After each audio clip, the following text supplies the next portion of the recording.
উদ্বিগ্ন হওয়ারই কথা, কারণ আমাদের তো আগের সরকাররা তো চিকেন নেক বা আমাদের সিকিউরিটি নিয়ে তো কোনোদিন ভাবেনি।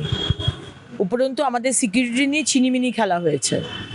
মমতা ব্যানার্জিকে বারবার বলা হয়েছিল, টিএমসি সরকারকে বারবার বলা হয়েছে বিএসএফকে জমি দেওয়ার জন্য, যাতে আমাদের বাংলাদেশ, চায়না, নেপাল এদের মধ্যে আমাদের ইন্টারন্যাশনাল ফেন্সিং হয়, বেড়া বানানো যায়, কিন্তু তারা জমি দেয়নি।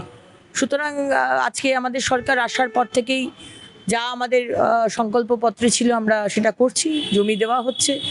অলরেডি প্রচুর জমি দেওয়া হয়ে গেছে, কালকেও ক্যাবিনেট মিটিংয়ে জমি দেওয়া হয়েছে এবং মাননীয় গৃহমন্ত্রী এই বিষয়টা নিয়ে চিন্তিত। উনি বারবার আসেন, পুরো কাজটা মনিটর করছেন।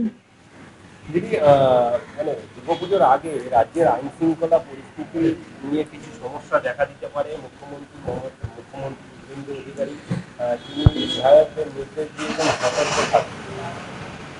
কি ধরনের সমস্যার কথা বলছেন?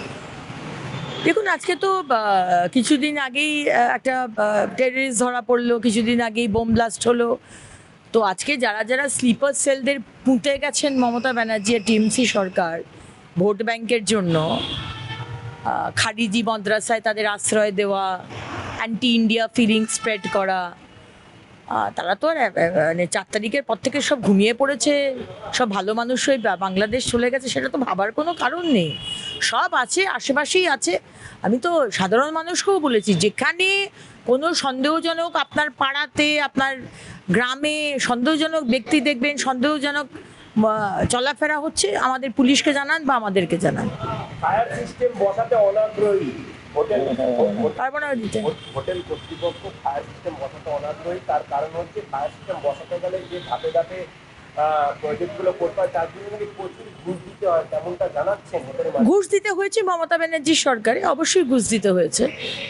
আজকে এই ফ্রি স্কুল স্ট্রিটের মতো হোটেলগুলো, 4 তলাতে 10টা হোটেল, আর 10টা হোটেলের 10টা রুম, 200 স্কোয়ার ফিট করে এক একটা রুম, ঘুষ না দিয়ে কি ফিরহাদ হাকিম কি জানতেন না নাকি?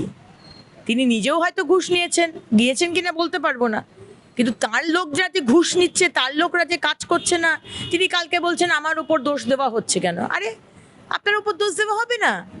আপনি 15 বছর মেয়র থাকলেন, আপনি আমার জায়গার মন্ত্রী ছিলেন। আজকে আপনার 4 তারিখের পর থেকে বা 9 তারিখের পর থেকে, যবে থেকে আমি মন্ত্রী হয়েছি, আমার টেনিওরে যদি কিছু হয় আমার উপর দোষ থাকবে।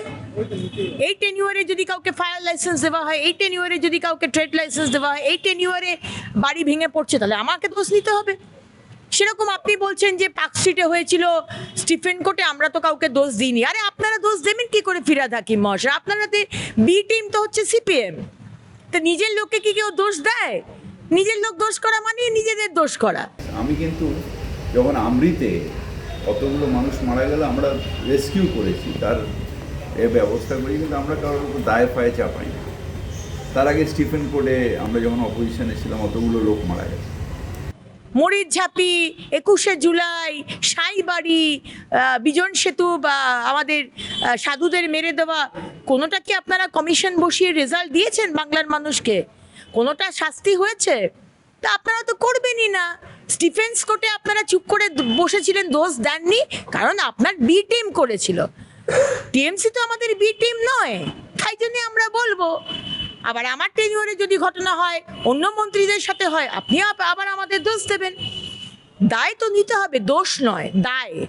You are accountable Firhad Hakim, you are accountable Mamata Banerjee, you are accountable Abhishek Banerjee. যদি আপনার টেনিওরে যদি কিছু হয়, তার দায় আপনাকে নিতে হবে।